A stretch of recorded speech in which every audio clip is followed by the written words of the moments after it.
The evening commute had bled later than usual, the lingering daylight of late spring doing little to lift the weariness settling in Michael Hayes's bones. He finally cut the engine in the familiar quiet of his driveway, the substantial brick house looming before him, a symbol of years of relentless work, the tangible proof of success he'd carved out for himself and his wife, Karen. Pacific Steel Works, the company he'd built from grit and sweat, demanded long hours. But lately, the demands felt heavier, the rewards less certain. Before stepping out of the car, he dialed his mother. Her voice, warm and instantly comforting, answered on the second ring. "Hi, Mom. How are you feeling today?" he asked, the familiar ritual a small anchor in his increasingly turbulent thoughts. "Oh, Michael, much better now you called," Mrs. Hayes replied, her affection flowing easily through the line. "And honestly, your Karen, she's just been such a blessing. Dropped off some broth earlier and that new heating pad for my arthritis. So thoughtful, always caring. That girl always seems to know just what I need, even before I do." Michael managed to smile, though it felt thin, stretched tight across something hollow inside. "That's great, Mom. Glad she's looking after you." He ended the call, pocketing the phone. The genuine warmth, the unshakable belief in his mother's voice regarding Karen, the perfect daughter-in-law, only served to tighten the cold knot of doubt that had taken root in his gut weeks ago. It was a persistent low-level hum of wrongness he couldn't quite pinpoint, yet couldn't ignore.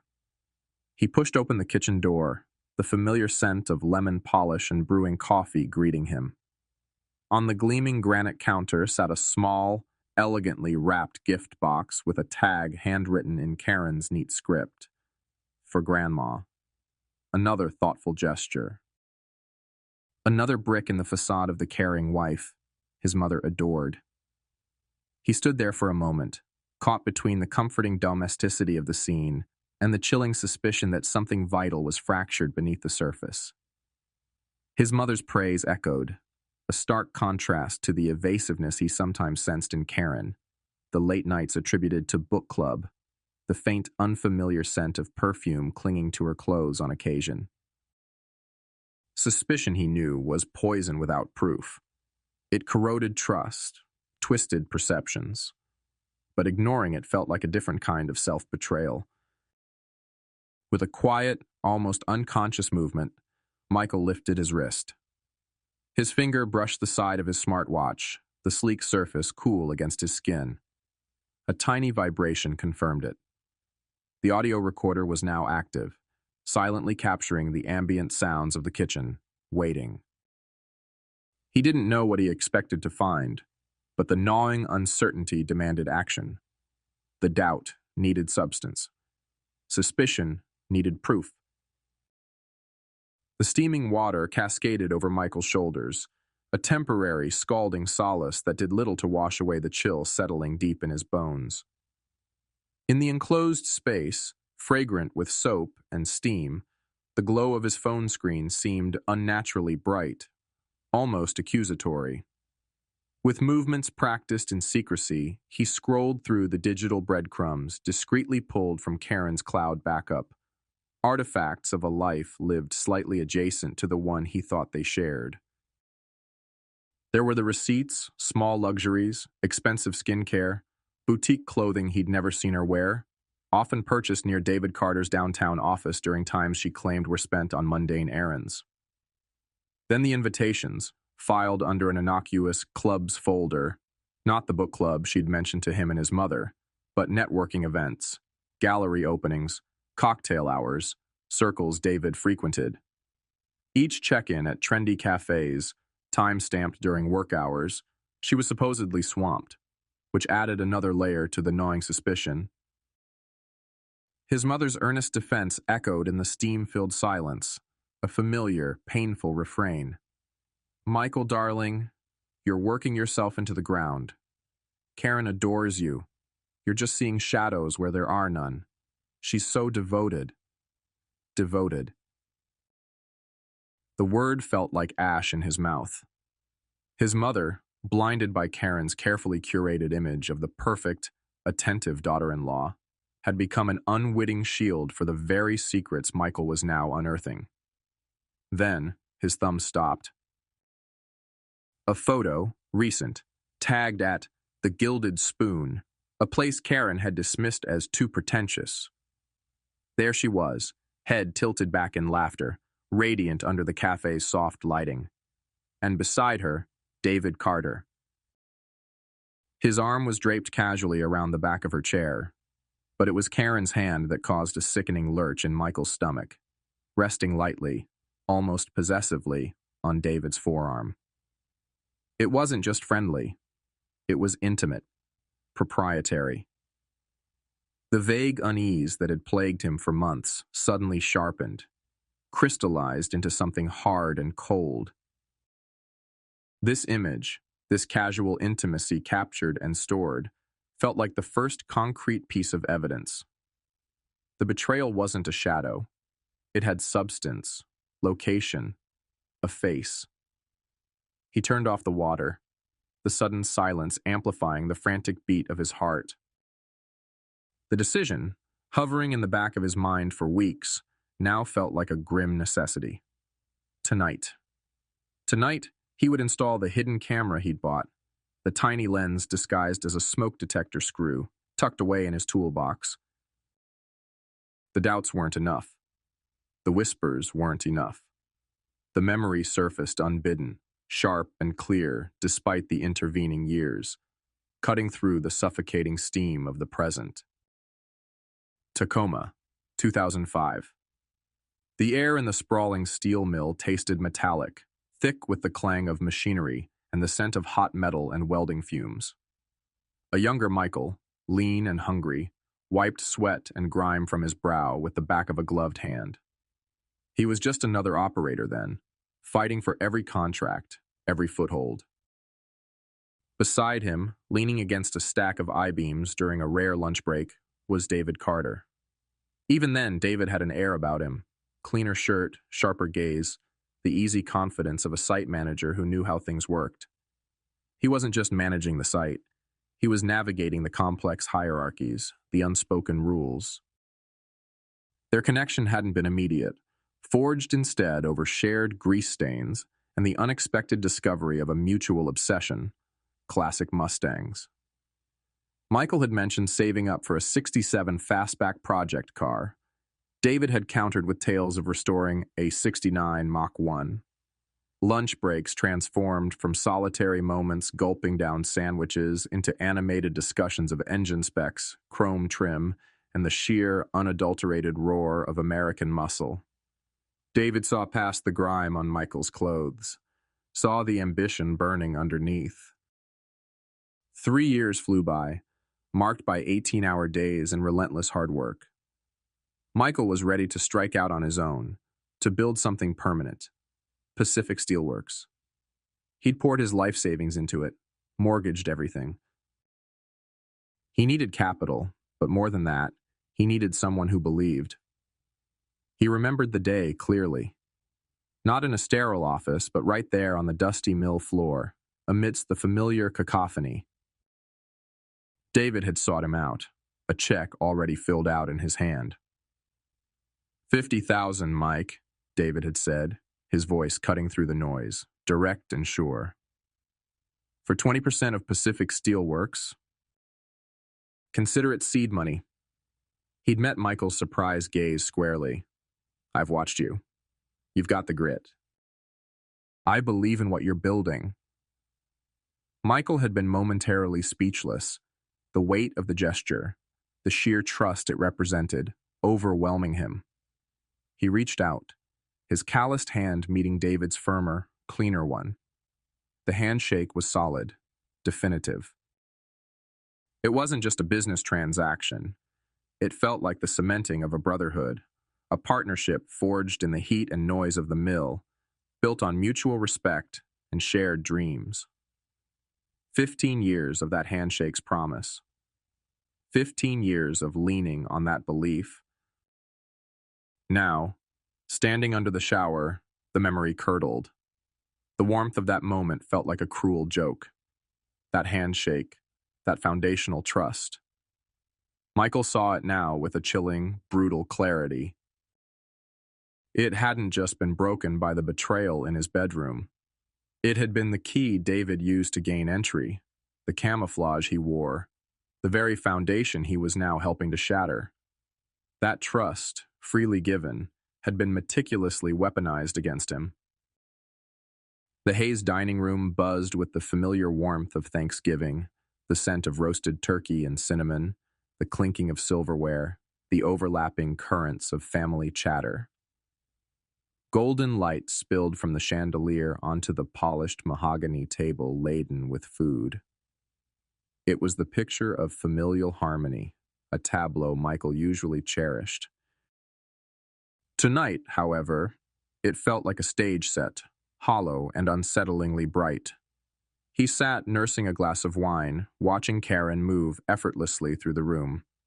She charmed his uncle with anecdotes, complimented his aunt's cranberry sauce, and hovered attentively near his mother, Mrs. Hayes, ensuring her plate was full. She was playing the role of the perfect daughter-in-law flawlessly. Choosing his moment carefully during a lull in conversation, Michael turned to his mother beside him. "Karen seems a bit preoccupied lately, Mom," he ventured, keeping his tone mild, almost casual. "Like her mind's elsewhere sometimes." Before the words fully left his mouth, Mrs. Hayes patted his hand reassuringly, her face beaming with practiced adoration for her daughter-in-law. "Preoccupied? Oh, Michael, she's just busy being wonderful," she exclaimed, loud enough for Karen across the table to hear and offer a modest smile. Distant. "Goodness, no. Did you see those incredible pumpkin and pecan pies she baked from scratch? And those lovely wellness baskets she put together for all of us? Full of soothing teas and lotions, such a thoughtful, caring girl. We're so lucky to have her." Michael forced a tight smile, the public praise landing like tiny barbs. He saw Karen acknowledge the compliment with a slight dip of her head, her eyes briefly flicking towards David Carter, seated conveniently close to her. David, their oldest friend, their business partner, has always a fixture at Hayes family gatherings, especially since his own divorce. Later, as coffee was served, David told an amusing story about a mishap at a construction site. Karen laughed, a bright, genuine sound that drew eyes. As she laughed, her hand drifted, seemingly unconsciously, to rest lightly on David's forearm. A casual gesture, perhaps, easily missed by others caught up in the story. But to Michael, watching with hyper-focused intensity, the touch lingered a fraction too long. It wasn't just friendly encouragement. It felt familiar, possessive, proprietary. In that instant, David glanced up, his eyes meeting Michael's across the table. It was fleeting, barely a flicker, before David looked away, back to his coffee cup. But in that microsecond, Michael thought he saw something. Not guilt, perhaps not defiance, but a spark of shared awareness, a silent acknowledgement that Michael quickly dismissed as paranoia. Or perhaps not. The warmth of the room suddenly felt suffocating. It wasn't just the food or the wine. It was the crushing weight of realization. His mother, his family, caught in the web of Karen's practiced charm and David's easy familiarity, weren't merely blind to the betrayal unfolding under their noses. They were, in their innocent affection and ready defense, the perfect, impenetrable shield Karen was hiding behind. And Michael was utterly alone on the outside, watching the charade play out. The workshop hummed with the low thrum of cooling machinery as the last of the crew clocked out. Michael lingered, rolling up a set of revised blueprints for the Henderson project. April 15th, tax day. Fitting, he thought grimly, feeling the weight of unseen debts accumulating in his personal life. He locked the main office, the metallic click echoing in the cavernous space. Instead of heading for his usual late-night takeout, An impulse seized him. He'd go home early. Maybe surprise Karen. He stopped at the upscale wine shop near the workshop, the one she loved, and picked up a bottle of her favorite Chardonnay, the expensive one, buttery and oak-aged. A peace offering, perhaps. An attempt to bridge the widening chasm he felt between them? Or maybe just a desperate grasp at normalcy, a flimsy shield against the dread coiling in his gut. He was pulling into his driveway, the familiar silhouette of his house against the twilight sky, usually a comfort, now tinged with anxiety, when his phone buzzed twice in quick succession in the center console. He glanced down. A text message notification. Sender, David Carter. His blood ran cold even before reading it. David. I left my jacket at your place. Upstairs. Don't tell Mike I stopped by. The casual arrogance, the implicit instruction for Karen to lie, sent a wave of nausea through him. At your place. Like it was nothing. Before he could fully process the text, a second notification popped up, this one with the small, discreet icon of the hidden camera app he'd installed just days before. Motion detected. Master bedroom. His hand trembled as he tapped the notification. The app opened, connecting. Then the live feed filled the screen. The angle was from high on the wall, near the ceiling, disguised as part of the smoke detector. And there, bold as brass, walking into the frame, into Michael's master bedroom, was David Carter. He moved with an unnerving familiarity, glancing around as if assessing the space, his posture relaxed, proprietary. Michael's breath hitched. His eyes scanned the scene, taking in the familiar dresser, the edge of the bed he shared with Karen. And then something small, bright, and horribly out of place caught his eye. Lying on the plush carpet near the doorway, as if hastily dropped or kicked aside, was Belle's collar. His beloved golden retriever's bright red collar, the one with the little silver name tag. Belle never went into the master bedroom without him. Karen insisted the dog stay downstairs. Its presence there was wrong, jarring. A sickening realization slammed into him with physical force. This wasn't just furtive meetings in cafes or clandestine texts. This wasn't just emotional distance or whispered suspicions. This was happening here. In his home, in his bedroom, the ultimate violation of his sanctuary. The casual discard of Belle's collar wasn't just carelessness. It felt like a symbol of their utter disregard for him, for his home, for the simple, loyal creature he loved. The affair wasn't just happening. It was brazenly staking its claim in the heart of his life. The Pacific Steelworks workshop quieted as the day's energy dissipated with the departing crew. Michael remained, methodically rolling a set of revised blueprints under the harsh fluorescent lights. April 15th. A day for reckoning, he mused darkly, the abstract weight of financial deadlines mirroring a heavier, more personal tally of betrayals yet unconfirmed. He secured the main office, the decisive click of the lock swallowed by the hangar-like emptiness. Tonight, the routine felt insufficient. Instead of the usual solitary meal grabbed on the way home, an unfamiliar impulse guided him towards the upscale wine shop near the workshop. He chose Karen's favorite Chardonnay, the expensive one, its buttery notes a stark contrast to the bitter taste already forming in his mouth. Was it a peace offering? A naive hope to mend the invisible fractures? Or simply a desperate act of normalcy against the dread that had become his constant companion? Pulling into his driveway should have brought relief, the sight of home a familiar anchor. But tonight, anxiety laced the twilight view. As he cut the engine, his phone, resting in the console, lit up twice. The first illumination revealed a text message preview from David Carter. Michael's heart seized before he even processed the words. Left my jacket at your place. Upstairs.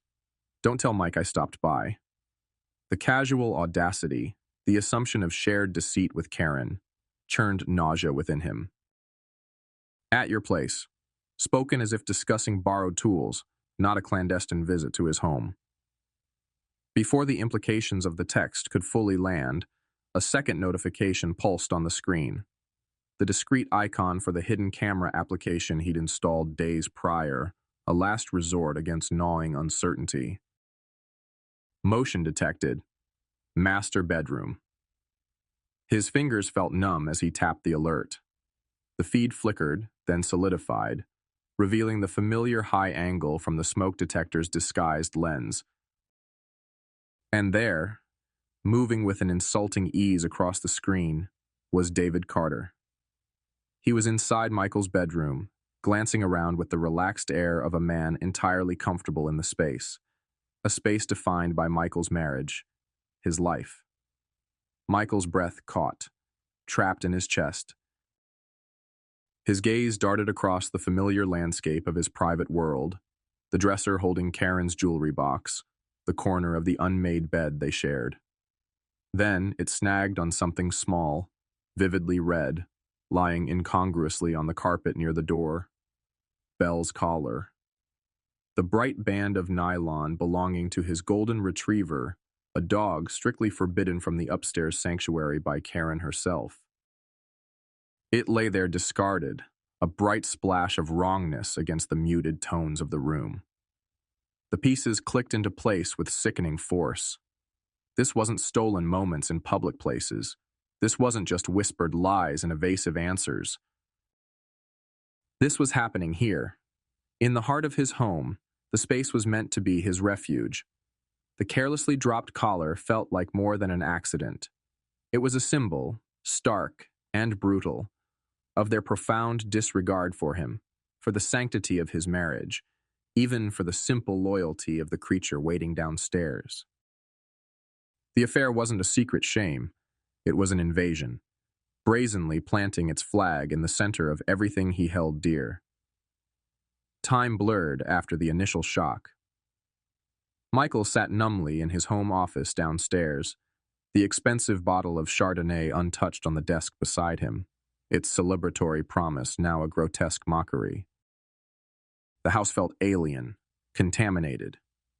Eventually, driven by a morbid compulsion he couldn't fight, he opened his laptop, navigating to the secure folder where the camera recordings were stored. His heart hammered against his ribs, a frantic drumbeat against the suffocating silence. He forced himself to watch. The footage from the master bedroom played out like a scene from a cheap, tawdry film, yet unbearably intimate, excruciatingly real. Karen, his Karen, tangled with David Carter on the bed they shared. Her laughter, usually a sound that warmed him, now grated like glass shards against his eardrums. Every shared glance, every touch, was a fresh wound. And always, in the corner of the frame near the door, Belle's bright red collar lay discarded, a silent, accusatory punctuation mark to their betrayal. It mocked him, a small, vibrant symbol of how little anything sacred to him mattered in that room. When he could bear no more, he slammed the laptop shut. The image burned onto his retinas. A different kind of dread, cold and sharp, pierced through the numbness. Belle. He hadn't seen her since he got home, hadn't heard her usual welcoming bark or the happy thump of her tail against the hallway floor. He stumbled towards the back door, pushing it open into the cool night air. "Belle?" His voice was hoarse, barely a whisper. "Belle, come on, girl." Silence answered him, broken only by the distant hum of the city. He walked across the damp grass, his flashlight beam cutting through the darkness, scanning the familiar expanse of the backyard. Towards the old oak tree at the far end, her favorite spot to nap in the shade. And then he saw her. A golden shape huddled at the base of the massive trunk. "Belle?" he called again, a flicker of desperate hope warring with rising terror. He quickened his pace, the beam finding her still form. She wasn't sleeping. Her body lay in an unnatural stillness, her head at an odd angle. He knelt beside her, his hand trembling as he reached out to touch her fur. Still warm. Too warm for the cool night, yet utterly, terrifyingly lifeless. No breath fogged the air. No flicker of an eyelid responded to his touch. A raw, guttural sound escaped Michael's throat, a mixture of grief and disbelief. His eyes scanned the ground around her, illuminated by the stark flashlight beam.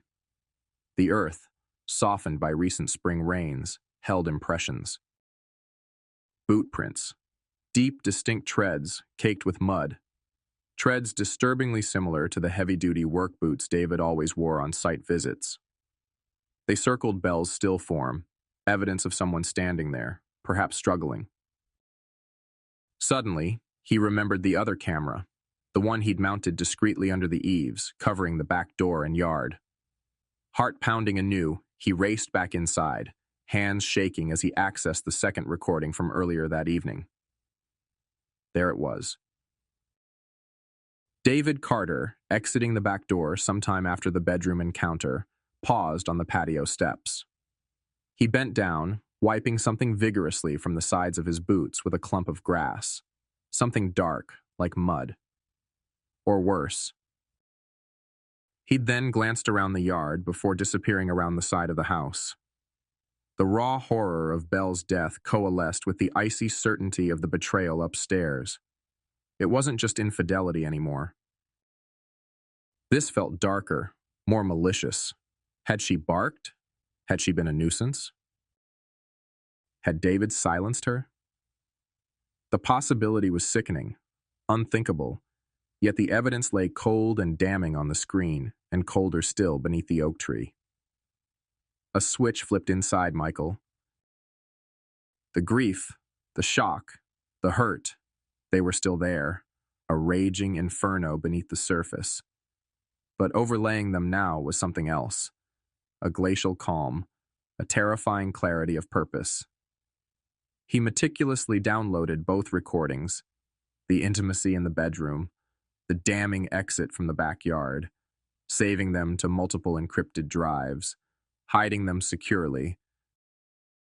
This wasn't just about a broken marriage anymore. This wasn't about hurt feelings or lost trust.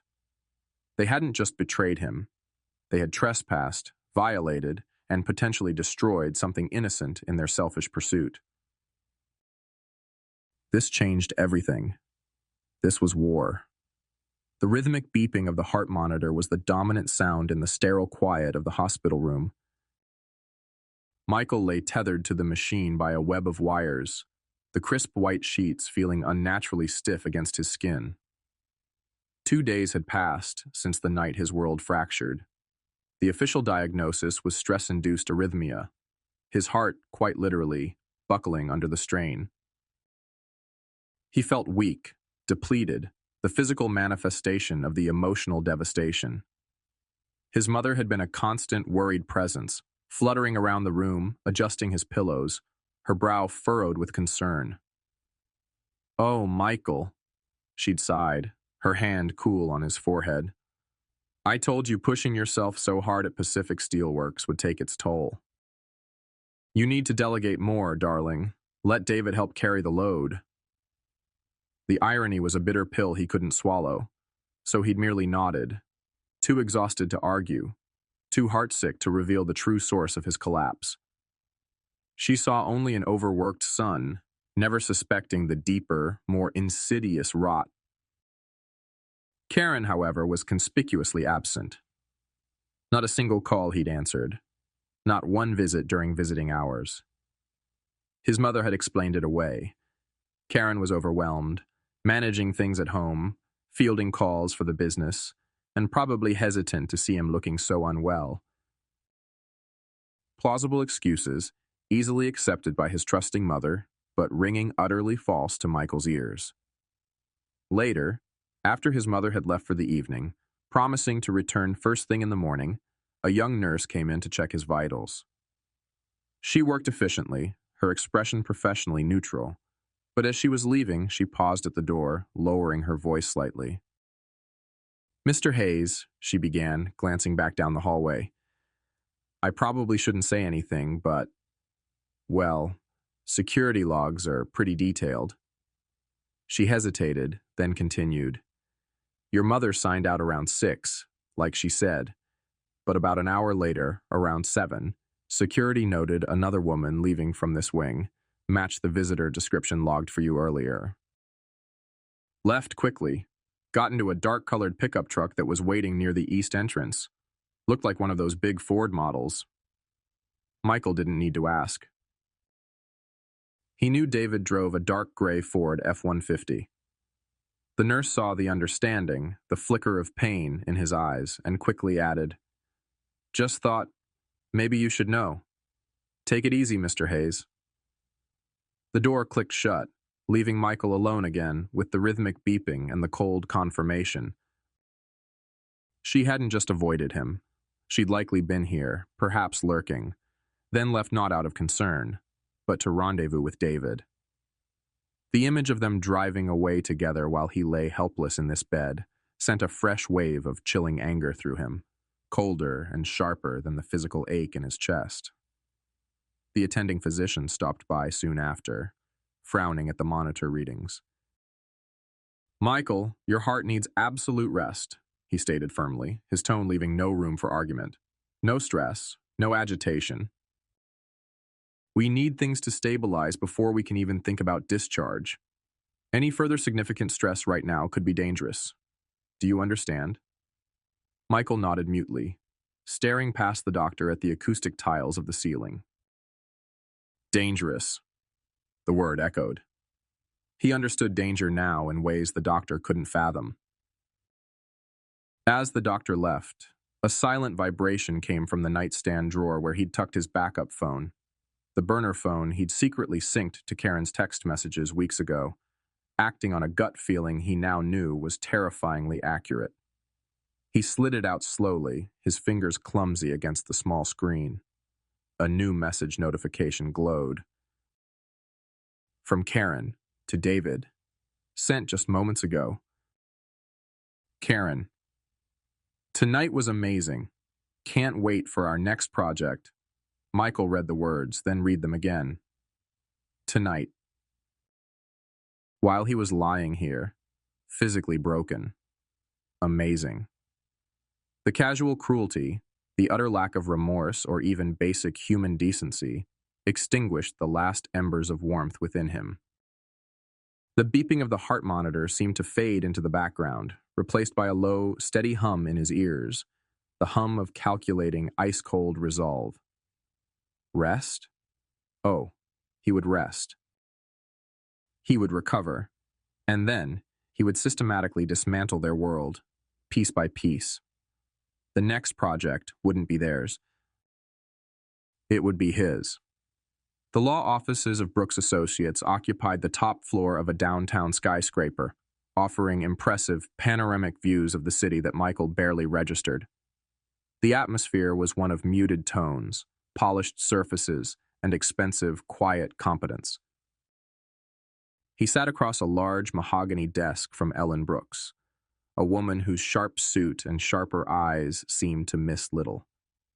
Though still pale from his hospital stay, Michael's posture was erect, his hands resting calmly on his knees. The frantic energy of grief and shock had cooled, hardened into something dense and resolute. He wasted no time on pleasantries. "Ellen," he began, his voice level, almost devoid of the turmoil simmering beneath. "I need to invoke Clause 9 of the Pacific Steelworks Partnership Agreement." Ellen Brooks leaned back slightly, her expression professionally neutral, waiting.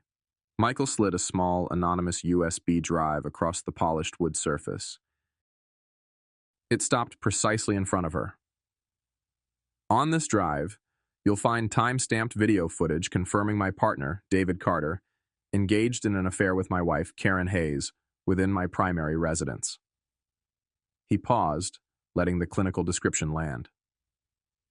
That constitutes clear grounds under Section 9B. Actions bringing the partnership into disrepute through scandalous personal conduct directly impacting the primary partner. He took a shallow breath. Additionally, he continued, his voice dropping almost imperceptibly, there is separate footage from an exterior camera. It captures Carter exiting my property shortly after the confirmed adulterous encounter. Critically, it shows him tampering with evidence near the location where my dog was found deceased under suspicious circumstances immediately afterward. This footage potentially implicates him in animal cruelty and trespass, actions which carry potential legal liability, also covered under Clause 9. Ellen picked up the USB drive, examining it briefly before setting it down. She didn't flinch or show surprise, merely processing the information. Her gaze met Michael's, sharp and analytical. Clause 9, she confirmed, her tone measured.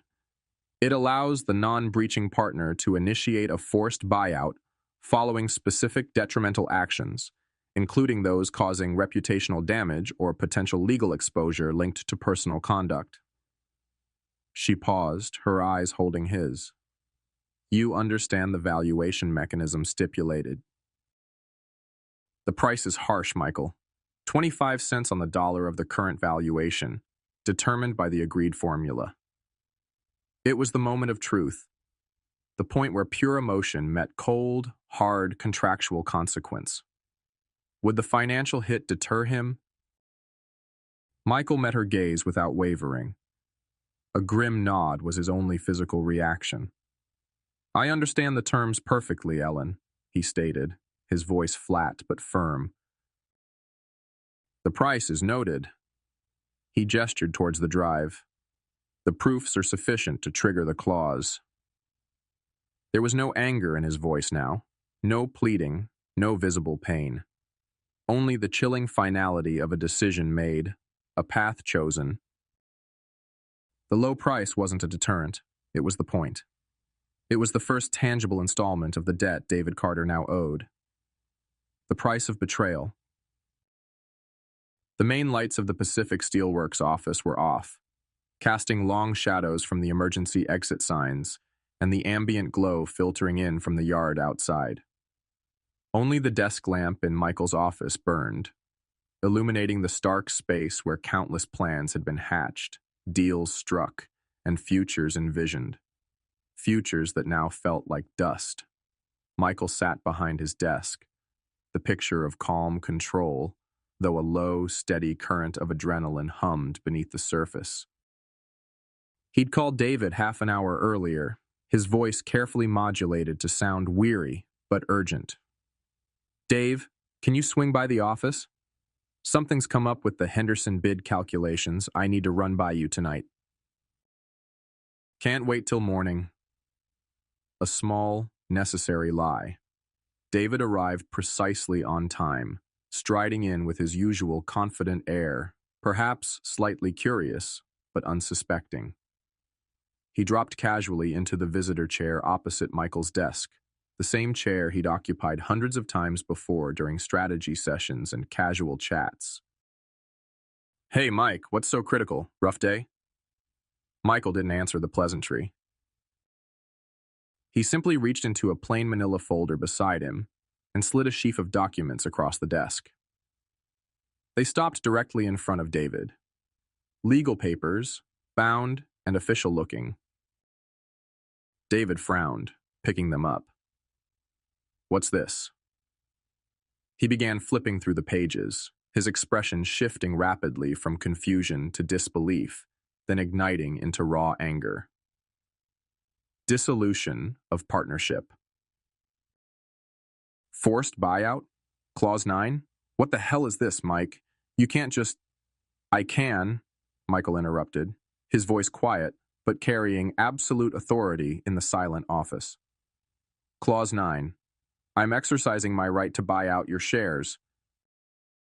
25 cents on the dollar, as stipulated. David slammed the papers down on the desk, leaning forward aggressively. Based on what? This is bullshit. We just landed in Henderson. The company's worth more than ever. The company's reputation, however, is vulnerable, Michael countered, his gaze steady, unblinking. Adultery, David. Specifically, adultery with the primary partner's spouse, conducted within the primary partner's home. It creates significant reputational risk, not to mention potential legal entanglements should it become public. David recoiled slightly, surprise warring with his anger. This is about Karen. Look, Mike, I know things. Things happened, but you can't wreck the company over something personal. It stopped being purely personal the moment you brought it into my home, David, Michael said, the ice in his voice deepening. And then, there's Belle. He let the name hang in the air for a loaded moment. He saw the flicker in David's eyes, the almost imperceptible tightening around his mouth. The dog? David blustered, trying to regain control, but a tremor entered his voice. What does the dog have to do with anything? The security footage from my backyard camera, the one capturing the area around where she was found, Michael continued conversationally, as if discussing logistics, is interesting. Shows you leaving shortly after your visit upstairs. Shows you cleaning your boots near where she lay. The timing, coupled with the circumstances of her death, raises questions. He let the implications settle. Animal cruelty charges carry significant weight, David, especially when potentially linked to trespassing onto private property during the commission of other acts. The effect was instantaneous. David's manufactured rage dissolved, evaporating like mist. His face went slack, the color draining from it, replaced by the stark pallor of shock and, unmistakably, fear.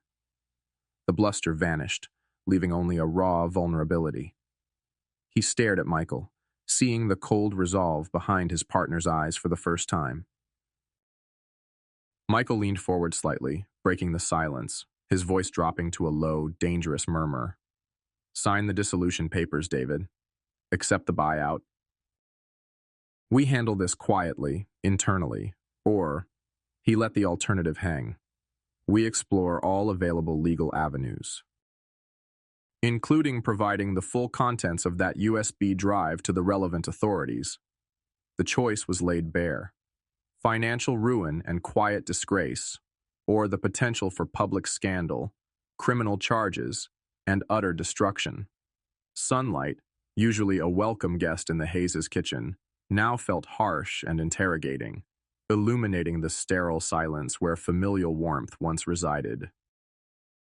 Michael waited by the island, a sentinel amidst the wreckage of his marriage, a cold mug of coffee forgotten in his hand.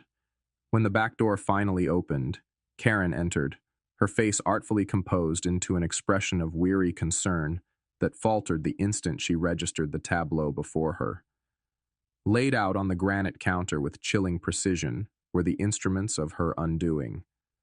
The stark white divorce papers, the damning yellowed page of their prenuptial agreement opened to the highlighted infidelity clause, and her phone, propped up and silently looping the irrefutable video evidence of her betrayal in their bedroom. The carefully constructed mask crumbled. Michael. What is this? She whispered, the blood draining from her face. He turned then, his gaze level and devoid of any emotion save a cold, final judgment. This, he stated flatly, the word landing like a gavel strike, is the end, Karen. His gesture encompassed the papers. Divorce, irreconcilable differences. He tapped the prenup. And consequence. Clause 7, paragraph 3, the infidelity clause. Proven adultery forfeits all claim to marital assets. He watched her absorb the blow, her eyes darting between the documents and his impassive face. The house, savings, retirement, any perceived interest in Pacific Steelworks through David, he continued relentlessly, dismantling any lingering hope she might cling to. Whatever promises he made are irrelevant. He has nothing left to offer. Her gasp of disbelief. That old thing. It can't possibly, was cut short by Michael's calm assertion. It can, and it does. Ellen Brooks assures me it's ironclad. Your parents insisted, remember? I just added mutual protection. Prudent, it turns out. Then came the final calculated move. Michael picked up his phone, his thumbs a blur on the screen. The soft swoosh of a sent message sliced through the tense silence. He looked directly at Karen, her panic now palpable. I've just informed your parents we're divorcing, he announced, his voice still unnervingly level. Grounds. Adultery. With David Carter. In our home. He paused, letting the brutality sink in.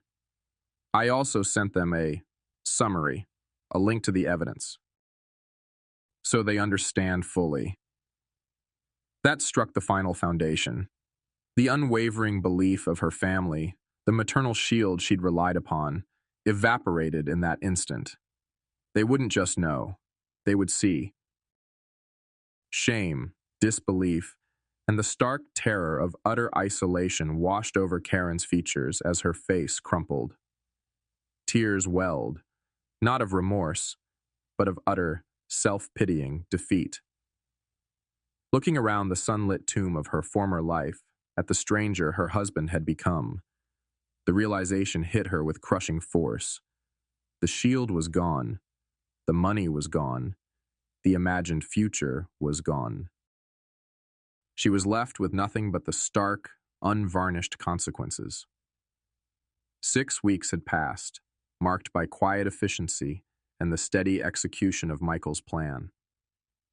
He stood now in the sleek, modern boardroom of Redwood Holdings, the dominant player in the regional construction market.